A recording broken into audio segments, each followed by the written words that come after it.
Cristiano Ronaldo শুধু একটা নাম না, এটা এক অনন্ত অধ্যায়ের গল্প।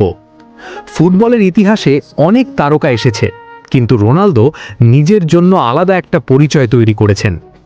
একজন মানুষ যিনি হার মানাকে কখনো নিজের জীবনের অংশ হতে দেননি।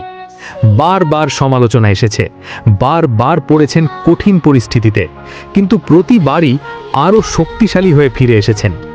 ইংল্যান্ড, স্পেন, ইটালি, ইউরোপের বড় বড় ক্লাব জয়ের পর নতুন চ্যালেঞ্জ নিয়েছেন সৌদিতেও।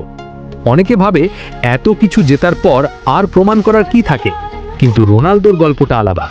তার কাছে প্রতিটা ম্যাচ গুরুত্বপূর্ণ, প্রতিটা ট্রফি নতুন স্বপ্নের মতো। এই কারণেই জয়ের মুহূর্তেও তার চোখে দেখা যায় আবেগ, কারণ তিনি শুধু খেলেন না, ফুটবলকে অনুভব করেন। পৃথিবীর বিখ্যাত স্থাপনাগুলো যেমন একদিনে তৈরি হয়নি, তেমনি একজন কিংবদন্তিও এক রাতেই জন্ম নেয় না। বছরের পর বছর পরিশ্রম, ত্যাগ, ব্যর্থতা আর আত্মবিশ্বাস একজন মানুষকে ইতিহাসে অমর করে তোলে। রোনালদোর জীবনও ঠিক তেমনই, সংগ্রাম দিয়ে গড়া এক জীবন্ত উদাহরণ। আজ আমরা যে সাফল্য দেখি, তার পেছনে লুকিয়ে আছে অসংখ্য নির্ঘুম রাত আর কঠিন বাস্তবতা।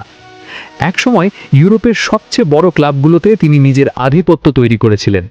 বিশেষ করে রিয়াল মাদ্রিদের হয়ে তিনি তৈরি করেছেন অসংখ্য ইতিহাস। ইউইএফএ চ্যাম্পিয়ন্স লিগে তার সাফল্য আজও ফুটবল বিশ্বের অন্যতম বড় রেকর্ডের অংশ। তখন পুরো ফুটবল বিশ্ব তার নামেই মুখর ছিল।